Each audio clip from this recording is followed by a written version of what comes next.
Alors, qu'attendiez-vous et qu'avez-vous appris durant ces 13e assises? J'ai appris que la question des centres-villes était vraiment devenue une question politique nationale majeure, sans doute d'une manière beaucoup plus importante que dans les précédents congrès ou rendez-vous auxquels j'ai pu participer. Je crois qu'on est vraiment à un moment où cette question devient une question politique majeure et le sondage qui a été d'ailleurs réalisé montre que ce n'est pas simplement la préoccupation des élus, mais c'est la préoccupation très large des habitants de ce pays qui pensent qu'il faut qu'on s'occupe de ces centres-villes. Cette journée est européenne, vous pensez qu'on doit apprendre de nos voisins? Oui, non, je pense que c'est toujours bien d'aller voir d'autres modèles, de les entendre, de comprendre parfois des questions qu'ils ont eux résolues et parfois nous pas. Par exemple, j'ai vu ce matin que dans le débat sur la question de la maîtrise foncière, en France, on est toujours traditionnellement très frileux à toucher à la question de la propriété. Mais c'est une question évidemment fondamentale dans les centres-villes. La question de la propriété, des commerces, des logements qui sont au-dessus, des immeubles dans lesquels ils sont incrustés, est une question aussi importante que ce qu'il y a dans la boutique. Parler de logement, l'accessibilité, c'est aussi la clé du dynamisme? Oui, bien sûr.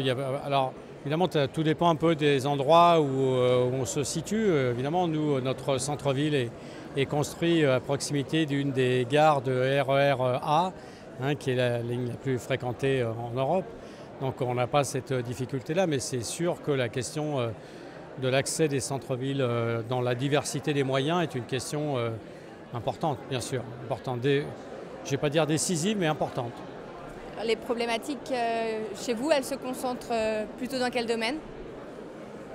Elles se concentrent surtout dans... nous sommes une ville qui est dans le périmètre du quartier d'affaires de la Défense, dans lequel il y a d'implanter le plus grand centre commercial d'Europe, avec 45 millions de visiteurs par an. Et donc faire exister du commerce de proximité et du commerce de centre-ville, c'est un vrai défi qu'on a heureusement relevé. Il y a plus de 30 ans qu'on travaille sur cette question-là et heureusement qu'on a pris de l'avance. Donc l'originalité avec laquelle on est, nous on est évidemment dans un centre historique. Les gens pensent toujours que Nanterre est une ville nouvelle, mais Nanterre est une ville très ancienne.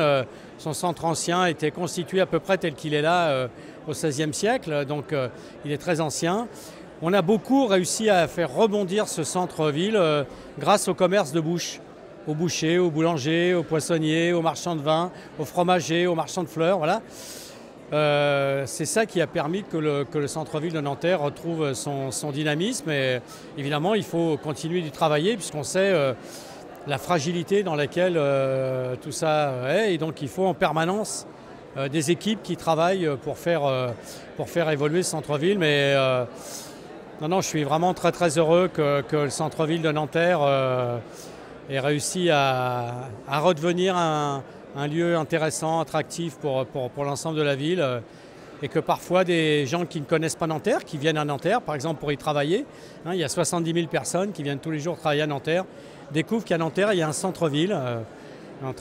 Nanterre c'est bien sûr les tours Nuages, les tours Ayot à proximité de la Défense, mais c'est aussi un centre-ville assez incroyable et donc non, je suis très content. Merci.